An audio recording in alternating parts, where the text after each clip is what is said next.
Olá pessoal, aqui Micael Souza do canal Jogos no Tabuleiro.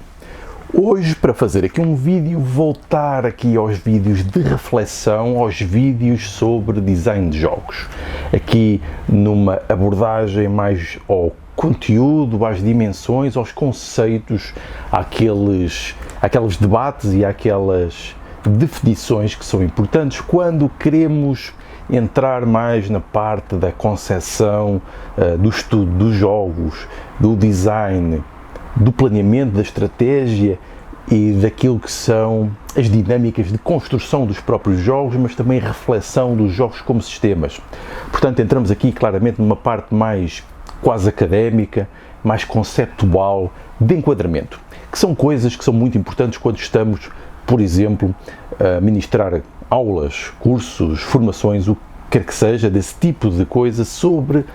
criação, desenvolvimento e compreensão dos sistemas de jogo. Hoje, para falar aqui de vários conceitos, porque todos eles têm um certo nível de interrelacionamento, mas não são propriamente sinónimos e muitas vezes são usados como sinónimos, o que depois, do ponto de vista da descrição e da abordagem sistemática que se faz,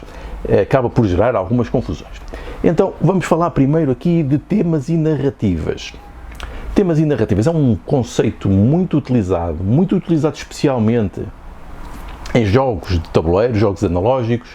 uma vez que neste tipo de jogos, até pela sua origem histórica, existem muitos jogos abstratos, ou seja, jogos que não têm tema. E nós vemos também isso agora muito no digital, especialmente nos pequenos jogos para jogar online e jogos para jogar associados a redes sociais, para jogar dos smartphones. Esse tipo de coisas são mais comuns nesse contexto e nesse tipo de jogos. Então, o que é isto do tema? O tema de um jogo é propriamente, podemos dizer que é um enquadramento, ou seja, o contexto onde o jogo acontece. O que não é o sinónimo de narrativa. A narrativa, como podemos ir buscar ao estudo dos outros média, é uma história, de um modo muito simplificado. Tem uma série de elementos essenciais, tem personagens, tem estrutura, tem uma progressão, um conflito, um desenlace, uma conclusão, tem todas essas coisas. E o tema do jogo pode ser apenas um jogo sobre um certo contexto. Imaginem que é um jogo que aborda a exploração de uma empresa, qualquer coisa, ou um jogo que tenha um tema pouco definido. Então, quando dizemos que, por exemplo, o jogo é pouco temático, isto no contexto dos jogos de tabuleiro, estamos a falar mais para a narrativa, mas também não é bem narrativa, porque lá está, como disse naquele exemplo de um jogo sobre gestão industrial, imaginem que vocês são um gestor industrial que nem sequer está definido, não tem estes elementos que normalmente uma narrativa mais complexa tem, que vocês, quando estão a fazer isto, não sentem que estão a fazer isto. É aqui que normalmente se diz que o jogo tem mais ou menos tema, ou é mais ou menos temático. É porque quando estamos a fazer a dita coisa, porque quando entramos num jogo, é um sistema em que nós, como jogadores, temos alguma agência, temos liberdade de tomar ações e de fazer interações entre nós, o sistema de jogo e até os outros jogadores, no caso dos jogos multijogador, quando entramos nesse sistema, não sentimos que aquilo que estamos a fazer, ou seja, os mecanismos que estamos a ativar, se relacionam com o dito tema, ou seja, com o significado. O que quer dizer que não estamos a criar uma ficção. Ou seja, aqui a ficção não é no sentido de ser algo impossível de acontecer, é ficção no sentido de ser uma realidade que é construída, que não é o que estamos a fazer na realidade, mas é quase como uma aproximação e uma capacidade de nos transportarmos para aquela realidade, ou seja, sentir que estamos a fazer aquilo, embora não estejamos, obviamente, na realidade. Portanto, a questão da temática é o contexto e enquadramento do jogo. Portanto, o jogo pode ser até bastante como atender para o abstrato, mas ter um tema que invoca qualquer coisa. E temos o caso de jogos, por exemplo, muito conhecidos aqui no contexto dos jogos de tabuleiro, como por exemplo o Azul, que é um jogo muito conhecido, invoca os azulejos portugueses, mas na prática estamos a colecionar peças diferentes e a fazer padrões. Não tem propriamente uma relação muito direta com o contexto da produção de azulejos. É uma abstração grande e não tem uma narrativa, nós não não sentimos que somos uma personagem, que somos um construtor. No entanto, pode ter uma narrativa se tivermos outro tipo de narrativa, que são as narrativas emergentes. Então nós podemos ter uma narrativa que está pré-construída e inserida no jogo, em que o jogador, à medida que vai jogando, toma opções e vai navegando nessa narrativa, por vezes ajudando a construir, mas perante coisas que estão pré-definidas. No caso da narrativa emergente, é a narrativa que surge naturalmente e não está definida a partir daquilo que é o desenvolvimento do jogo. O que faz com que jogos, mesmo como o Azul, possa ter uma narrativa emergente, se nós formos depois interpretar aquilo que foi o que aconteceu no jogo. Por exemplo, o caso de vermos que fomos construindo um certo tipo, de uma certa maneira, escolhendo uns certos tipos de padrões, que já então pode ser uma interpretação de um gosto pessoal que está associado a quem faz aquele tipo de atividade. Portanto, pode ter uma narrativa emergente mesmo não estando definida. No entanto, a ficção, que é quando nós sentimos que aquilo que estamos a fazer é próximo daquilo que está a ser simulado, ou seja, quando os mecanismos e todo o tipo de mecanismos e elementos que nós podemos conjugar no jogo nos levam a transportar para uma realidade que é credível, que é coerente com aquilo que está a ser representado. E normalmente, quando dizemos que o jogo é temático, é disto que nos estamos a referir. Ou seja, se aquela ficção faz sentido. E então, lá está, a narrativa pode ser importante para alguns tipos de ficções, mas pode não ser importante para outro tipo de ficções. Depende do tipo de jogo que temos em causa, daí esta distinção entre temática, o jogo pode ter um tema e esse tema, e o jogo pode ser muito abstrato, tendo na mesma esse tema, não deixa de ter, pode ter uma narrativa também, portanto, se calhar deveríamos dizer que o jogo gera um tipo de ficção adequada àquilo que foi a sua construção conceptual. E obviamente que isto liga-nos a outros dois conceitos, que são os conceitos de envolvimento, engagement, porque usamos muito o termo em inglês, mas eu vou usar aqui envolvimento, ao envolvimento no jogo e à imersão, que também são duas coisas diferentes e também se relacionam com esta relação entre o tema, a narrativa e a ficção. Porque imaginem,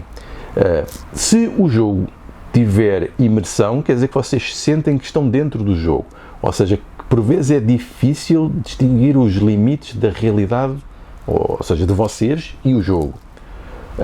o que significa que estão envolvidos, ou seja, tem engagement. Portanto, para haver imersão tem que haver envolvimento, mas pode haver envolvimento sem haver imersão, e é aqui que se liga com a ficção. Porque vocês podem estar envolvidos no jogo, a tentar resolver o jogo, tentar fazer melhor, pontuar,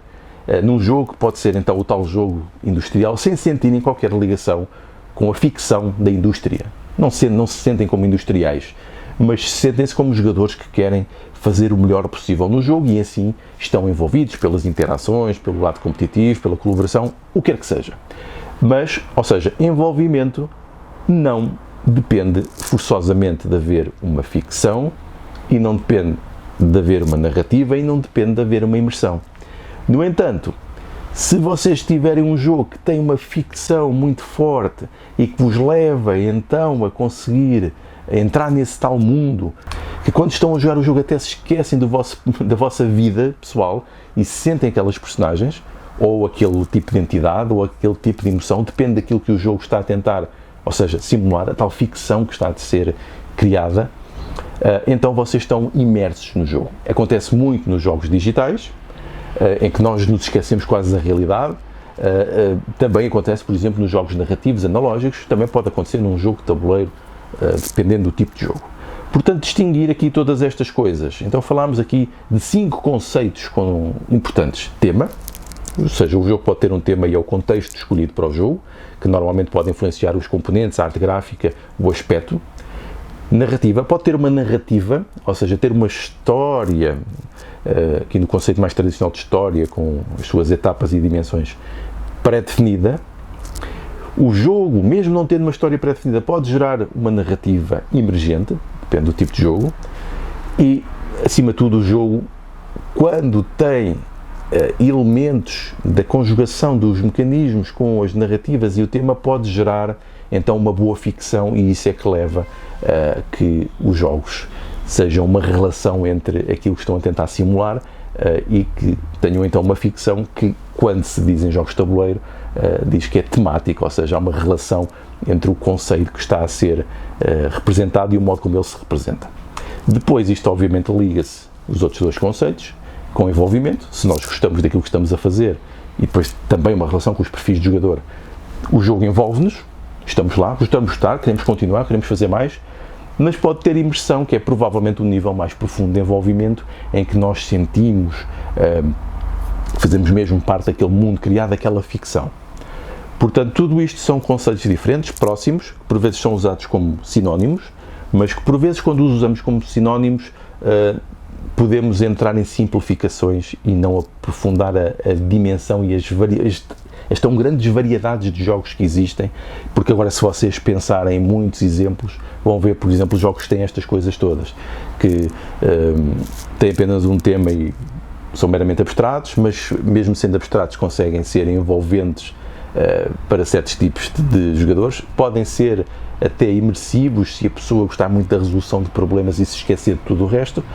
No entanto, alguns outros jogos, como têm um sistema de mecânico tão coerente com aquilo que é a temática, ou seja, o tal contexto, eles geram também uma ficção capaz de envolver e capaz de cativar e de emergir outros jogadores e perfis de jogadores. Lá está, reforço perfis de jogadores, porque depois tudo isto depende dos jogadores, porque os jogos sozinhos por si não constroem nada destas coisas, depende sempre da reação dos utilizadores, e por isso também é que os jogos são tão incertos, porque utilizadores com agência e com liberdade num sistema complexo geram resultados imprevisíveis.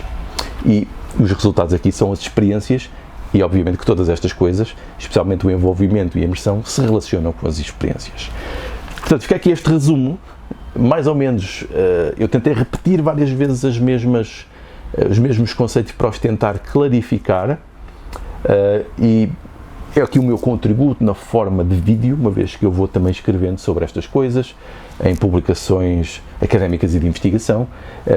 e recomendo um livro que aborda bastante bem estas questões, e esse livro trata-se do Unboxed Board Game Experience and Design, de Gordon Calleja, que é professor na Universidade de Malta, um reputado investigador e cientista da área de jogos, também criador de jogos, e tem esta publicação recente do MIT Press, que eu recomendo vivamente, e que aqui vão conhecer algum tipo de conceitos, e eu depois farei também um vídeo especificamente sobre este livro, porque é, de facto, uma publicação recente muito relevante nesta área. E pronto, fica aqui esta partilha, este contributo, porque eu acho que faz um pouco falta este tipo de conteúdo, especialmente algum apoio académico e de investigação, e também para gerar aqui algum debate sobre estes assuntos, na tentativa de os tentar explorar de um modo mais sistémico e estruturado. E espero continuar com esta rúbrica, adicionando estes temas, para tentar fazer isto de uma forma estruturada, e tendo aqui alguns conteúdos online, porque são coisas que me vão pedindo constantemente, conteúdos, por vezes dicas para aulas e workshops, e penso que este será o modo mais fácil, sempre salientando que normalmente estes conceitos não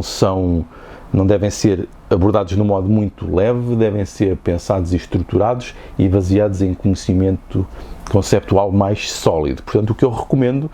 é isto como introdução e depois ir às fontes, ler e refletir e consolidar estes conceitos. Então vá, obrigado, adeus!